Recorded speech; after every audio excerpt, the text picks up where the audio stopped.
All right, in news from India, restaurant industry body, the NRAI, has written to the Petroleum Minister Hardeep Singh Puri over the LPG supplies and the concerns over it.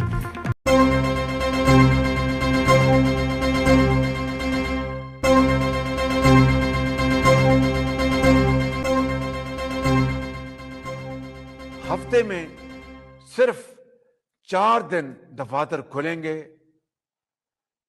तेल की बचत के लिए हफ्ते में एक इजाफी छुट्टी दी जा रही है, मगर इसका इतलाक बैंकों पर नहीं होगा। मजीद फौरी तौर पर तमाम स्कूलों को रवां हफ्ते के आखिर से 2 हफ्तों की छुट्टियां दी जा रही हैं और हायर एजुकेशन के तमाम इदारों में फौरी तौर पर ऑनलाइन क्लासों का आगाज किया जा रहा है। जंग की कीमत है वो सिर्फ छोटे मुल्कों को नहीं, बड़े मुल्कों को भी पूरे तरीके से ये अदा करनी होगी और इसीलिए अब पूरे तरीके से मैं कहूँगी डोनाल्ड ट्रंप, ये एक पूरा माहौल बन रहा है कि वो बेकरार हैं, वो तड़प रहे हैं, वो थरथरा रहे हैं कि किसी तरीके से इस युद्ध से, जो उनका युद्ध नहीं है, ये उनकी जंग नहीं है, इजराइल की जंग जो अमेरिका लड़ रहा है, पूरे तरीके से डोनाल्ड ट्रंप अब ये चाह रहे हैं कि किसी तरीके से कोई बहाना मिल जाए, कोई रीज़न मिल जाए और हम इस जंग से बाहर निकल आ जाए। स्वागत है आपका इस बड़ी खबर में जो आ रही है फिलहाल पाकिस्तान से। पाकिस्तान में आपातकालीन इमरजेंसी जैसे हालात हो रहे हैं। फिलहाल भीषण संकट वहाँ हो गया है,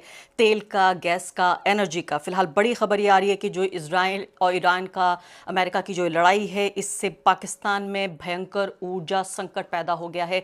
इस हद तक कि पाकिस्तान के प्रधानमंत्री को टीवी पर आकर बयान देना पड़ा और एक तरह की नेशनल जो एनर्जी इमरजेंसी है वो डिक्लेयर वहां पर हो गई है। 80% जो सरकारी गाड़ियां हैं वो 2 महीने के लिए बंद हैं और तेल में भी कटौती की गई है। आप ये सोचिए कि सरकार का कामकाज कितना ज़्यादा प्रभावित होगा। 80% गाड़ियों पर जो है वो रोक लगा दी गई है, 2 महीने के लिए बंद कर दी गई हैं। आधे सरकारी कर्मचारी घर से काम करेंगे, गवर्नमेंट ऑफिशियल जो है, यानी सरकारी दफ्तर सारे जो हैं वो आधे घर से काम करेंगे। पाकिस्तान जैसे देश में आप ये बताइए कि शहरों में तो ठीक है, लेकिन जो छोटी जगह हैं वहाँ पर इंटरनेट तक की सुविधा बहुत कम है। किस तरह से कामकाज होगा। तीसरी बड़ी खबर है, स्कूलों में 2 सप्ताह की छुट्टी कर दी गई है। ये इतना बड़ा क्राइसिस है कि नेशनल इमरजेंसी है एक तरह से वहाँ पर, कि आप सोचिए कि छुट्टी कर दी गई है 2 हफ्ते के लिए। न टीचर न बच्चे कोई भी स्कूल नहीं आएंगे और इसके अलावा जो तमाम सरकारी खर्च है उसमें 20% की कटौती कर दी गई है। तो पूरे तरीके से भीषण संकट, यानी पहला मैं कहूँगी जो सीधे तौर पर वार हो रहा है, जो आर्थिक समस्या से जूझ रहा है वो पाकिस्तान है। और सिर्फ आर्थिक ही नहीं, वहाँ पर सामाजिक जो समस्या है वो भी उभर रही है और उसके अलावा राजनीतिक समस्या भी उभर रही है। लॉ एंड ऑर्डर के लिए भी जो समस्या है वो भी उभर रही है। एक ही पल में मैं आपको बताऊंगी, लेकिन उससे पहले आइए सुन लेते हैं कि पाकिस्तान के प्रधानमंत्री ने क्या कहा। पर बहुत अहम फैसले किए गए जिनकी तफसील यूं है। नंबर 1, आइंदा 2 माह के लिए सरकारी महकमों की गाड़ियों को मिलने वाले तेल में 50% फिल फॉर कटौती की जा रही है, मगर इसमें एम्बुलेंसेस और अवामी इस्तेमाल वाली बसें शामिल नहीं हैं। 2, आइंदा 2 माह के लिए तमाम सरकारी महकमों की 60% गाड़ियों को बंद किया जा रहा है ताकि तेल की बचत हो। नंबर 3, आइंदा 2 माह के लिए काबीना के अरकान, वज़रा, मशीरान और मावनीन खसूसी तनख्वाह नहीं लेंगे। नंबर 4, अरकान पार्लियामेंट की तनख्वाहों में से 25% कटौती की जा रही है। नंबर 5, 20 ग्रेड और इससे ऊपर के ऐसे अफसरान जिनकी तनख्वाह 3 लाख से जायद है, इनकी 2 दिन की तनख्वाह की कटौती करके अवामी रिलीफ के लिए, यानी आपकी रिलीफ के लिए इस्तेमाल की जाएगी। नंबर 6, तमाम सरकारी महकमों के तनख्वाहों के अलावा किए जाने वाले अखराजात में 20% कमी की जा रही है। नंबर 7, सरकारी महकमों में गाड़ियों, फर्नीचर, एयर कंडीशनर्स और दीगर अशिया की खरीदारी पर मुकम्मल पाबंदी आयद कर दी गई है। तो आपने ये देखा कि यहाँ पर पाकिस्तान के प्रधानमंत्री सीधे तौर पर एक तरह की नेशनल इमरजेंसी को आधिकारिक रूप से डिक्लेयर नहीं कर रहे क्योंकि पैनिक हो सकता है, और पैनिक तो हो गया है। वहाँ पैनिक खरीदारी हो रही है, सामान की, तेल की, हर चीज़ की, और लोगों में काफ़ी समस्या है। कई पत्रकारों से मैंने वहाँ पर बातचीत की, उन्होंने कहा कि एक अफरा तफरी का वहाँ पर आलम है। भारत के बारे में भी आपको एक ही पल में बताऊंगी, लेकिन उससे पहले पाकिस्तान की पूरी खबर आपको बताती हूँ कि जो PKR 55 PKR पर लीटर हो गया है वहाँ पर तेल, और ये पूरे जो देश के इतिहास में ये सबसे बड़ी वृद्धियों में से एक है। आप सोचिए, पाकिस्तान में तेल काफ़ी सस्ता होता है क्योंकि खाड़ी के देशों से आता है, उनके संबंध काफ़ी अच्छे हैं तमाम ये जो ऑयल रिच कंट्री हैं, और 50 PKR पर लीटर हो चुका है।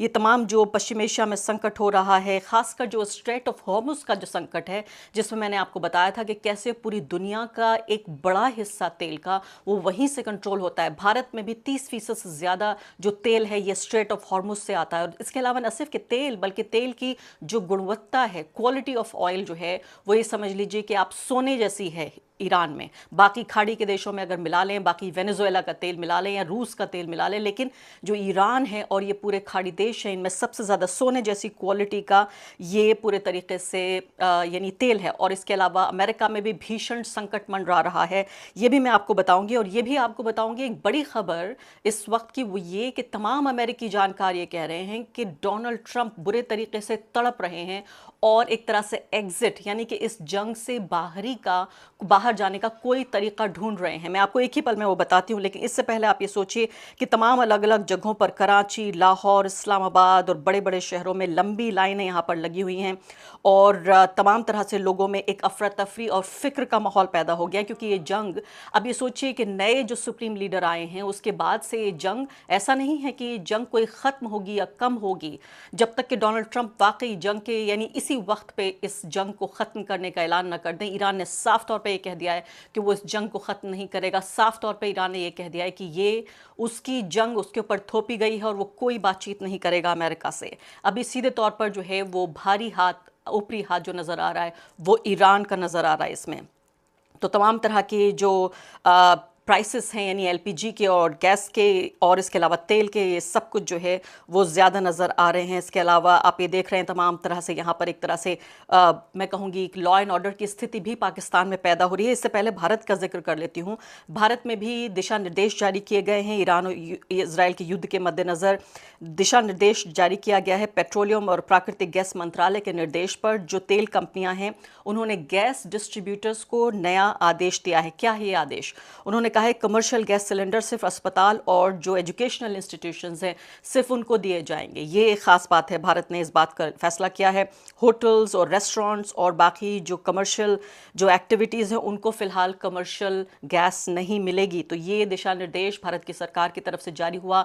ऑयल कंपनीज़ ने कमर्शियल गैस सिलेंडर्स के ऊपर ये बात की। आप पहले को ही आपको पता है कि गैस सिलेंडर के जो दाम हैं वो बढ़ चुके हैं। ये सीधे तौर पर भारत के दरवाजे पर आ चुका है। यहाँ पर ये पूरा क्राइसिस, कोलकाता से ये तस्वीर, ये वीडियोस आप देखिए, ये हमारे सामने आ रहे हैं। ये पूरे तरीके से बताते हैं कि कैसे हमारे दरवाजे पर ये संकट आ चुका है। ये ऑटो रिक्शा के लिए लाइन लगी है टॉलीगंज में कोलकाता के, और यूनियन लीडर्स ये कह रहे हैं कि पूरे तरीके से बहुत सारे जो ऑटो रिक्शा हैं और टैक्सीज़ हैं वो सड़क से हट गई हैं, यानी वो इस वक्त काम नहीं कर रही हैं क्योंकि LPG नहीं मिल रही है आसपास के जो गैस स्टेशंस हैं उनमें। और ये बताया गया कि 10 मिनट अगर आपको ऑटो से कहीं जाना है तो आपको कम से कम आधा घंटा इंतज़ार करना पड़ेगा।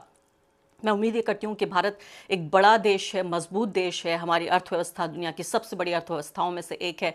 मैं उम्मीद ये करती हूँ कि भारत इससे पार पा जाएगा। लेकिन पाकिस्तान का क्या होगा, सबसे बड़ी बात यह है। और पाकिस्तान में कोई भी अव्यवस्था होती है या इस अस्थिरता पैदा होती है, सीधा उसका असर भारत पर पड़ता है। उसका पूरा असर जो है भारत पर, पूरे इस रीजन पर पड़ता है। तो इसके अलावा कि पाकिस्तान एक गरीब देश है, हमारा पड़ोसी देश है, इसके अलावा भी हमारे पड़ोसी देश होने के नाते सीधा असर हम पर पड़ेगा, इस पूरे रीजन पर पड़ेगा। ये भी समझने वाली बात है कि पाकिस्तान की पूरी जो इकोनॉमी है वो सीधे तौर पर अमेरिका पर आधारित है, IMF पर, वर्ल्ड बैंक पर, उन्हीं की खैरात पर पाकिस्तान की पूरी इकोनॉमी आधारित है। बुरा लगेगा पाकिस्तानियों को मैं ये बात कह रही हूँ, लेकिन उनको खुद मालूम है। खुद पाकिस्तान के मंत्री कैमरे पर आकर ये कह चुके हैं कि हमारे अभी जो ये वेंटिलेटर्स लगे हुए हैं ये भी अमेरिका की मेहरबानी से लगे हुए हैं। हम तो अपने तेल का बिल पे नहीं कर सकते, हम किस बात में और क्या करें। अब अब ये देखिए फिलहाल यूएस एम्बेसी का इस्लामाबाद में ये ट्वीट, ये बहुत अपने आप में बहुत गंभीर संकट की तरफ इशारा कर रहा है,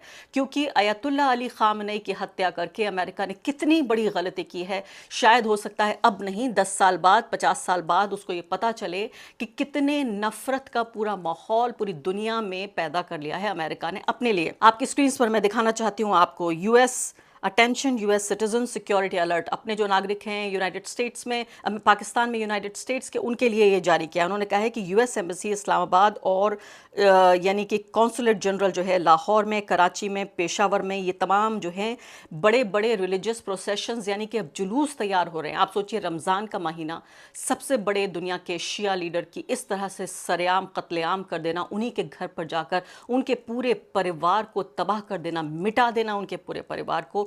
और ये लग रहा था कि ये कुछ नहीं होगा, इनको लग रहा था कि ये सद्दाम हुसैन को इन्होंने मार दिया, या गद्दाफी को इन्होंने मार दिया, या उसामा बिन लादेन की हत्या कर दी, या वेनेजुएला के राष्ट्रपति और उनकी पत्नी को उठा लाए। वो पॉलिटिकल फिगर्स हैं। या आप इस बात को ध्यान से समझिए, आपका रिलीजियस होना ज़रूरी नहीं है, आपका बहुत धार्मिक होना ज़रूरी नहीं है। इस बात को समझने के लिए आपको राजनीति समझना ज़रूरी है कि पूरी दुनिया में करोड़ों लोग ऐसे हैं, न सिर्फ के शिया मुसलमान बल्कि बहुत सारे मुसलमान सुन्नियों में भी, आप ये समझिए कि ऐसे हैं जो अयतुल्ला अली खामनेई की मौत से आहत हैं, और उनके लिए पूरी तरीके से ये इमोशनल इशू है। तो रिलीजियस बड़े बड़े जुलूस प्लान किए जा रहे हैं 10 मार्च से ही 12 बजे दोपहर से। तो जो मूवमेंट है जो यूएस पर्सनल का, वो रिस्ट्रिक्टेड हो जाएगा। यानी कि उन्होंने इस खतरे से आगाह किया है, बाकायदा चेतावनी दी है कि हमारे जो लोग हैं वो आसपास ना जाएं, और साथ साथ जो यूएस के यानी अमेरिका के अधिकारी हैं, इसके अलावा वहाँ जो सैनिक हो सकते हैं, वो तमाम जो हैं उनका मूवमेंट, उनकी गतिविधि रोक दी जाए। आप ये सोचिए, ये मैंने बताया था आपको कैसा एक ऊर्जा का संकट है, लेकिन ये मैं आपको बता रही हूँ कि ये संकट पूरे तरीके से सिर्फ ऊर्जा का नहीं है, बल्कि एक सामाजिक, राजनीतिक और लॉ एंड ऑर्डर का संकट भी है। मंत्री जी हरदीप पुरी ने भी मीडिया से बातचीत की है और तमाम तरह के जो जियोपॉलिटिकल हालात उभर रहे हैं भारत में, उससे आगाह कराया है। ऊर्जा का यानी एनर्जी का पूरा जो मार्केट है उस पर विस्तार से चर्चा की। उन्होंने बताया कि भारत में बिना रुकावट आपूर्ति होती रहेगी, कोई समस्या नहीं होगी, और ऐसे रास्तों से आयात हो रहा है जो युद्ध से अब इम्पैक्टेड नहीं है। ये हरदीप पुरी जी इस बात को इंश्योर कर रहे हैं। अच्छी बात है, भारत की जनता में ये कॉन्फिडेंस बनेगा। सरकार नागरिकों के लिए ऊर्जा की पर्याप्त उपलब्धता सुनिश्चित करने के लिए सभी ज़रूरी कदम उठा रही है। अब मैं आखिरी बात जो आपसे कहना चाहती हूँ वो इस बात को ध्यान से सुनिए, बिल्कुल कान लगा के इस बात को सुनिए जो बात मैं अब आपसे कहने जा रही हूँ। आप ये देखिए अमेरिका में जो फिलहाल माहौल है, जो वहाँ के पॉलिसी एक्सपर्ट्स हैं वो क्या कह रहे हैं आपकी स्क्रीन पर। ये मैं आपके लिए आसान शब्दों में, बहुत सारे लोगों को पढ़ने के बाद आपके लिए आसान शब्दों में ये समरी आपको दे रही हूँ। डोनाल्ड ट्रंप के जो सबसे करीबी सलाहकार हैं वो अब ईरान युद्ध से निकलने की योजना बनाने को कह रहे हैं। Point number 1। दूसरी बड़ी बात, सबसे बड़ी वजह है इसमें तेल की बढ़ती कीमतें, और युद्ध अगर लंबा होता है तो ये डर, और आप जानते हैं मार्केट जो है पूरा सेंटिमेंट्स के आधार पर चलता है। नंबर 3, तेल की कीमत $119 से गिरकर $94 हो गई, क्योंकि ऐसा लगा कि युद्ध थोड़ा सा यानी उस युद्ध का जो उफान है वो थोड़ा कम हो रहा है। फॉरेन बाजार में, मार्केट में एक कॉन्फिडेंस आया और कम हुआ। इसकी वजह क्या है? क्योंकि युद्ध कम होने की उम्मीद दिखाई जा रही थी। असली समस्या युद्ध नहीं है बल्कि जहाज़ों का बीमा है। इस बात को ध्यान से समझिए। पूरी जो अमेरिकन जो इकोनॉमी है वो इंश्योरेंस पर, इसके अलावा फार्मा सेक्टर पर, इसके अलावा जो हथियार बनाने वाली कंपनियां हैं, सब कुछ अमेरिका के लिए कहा जाता है कि एक देश नहीं है, ये एक कॉरपोरेशन है, सब कुछ वहां पर कंपनियां चलाती हैं। तो इसको ध्यान से सुनिए कि जो जहाज़ों का बीमा है वो बड़ी समस्या वहां पर बन रहा है। बड़ी जो बीमा कंपनियां हैं, युद्ध की वजह से उन्होंने जो ये जोखिम का कवर था, यानी ये डेंजर का कवर था, कितना खतरा, रिस्क जो कवर था, उसको बहुत कम वो बंद कर दिया है।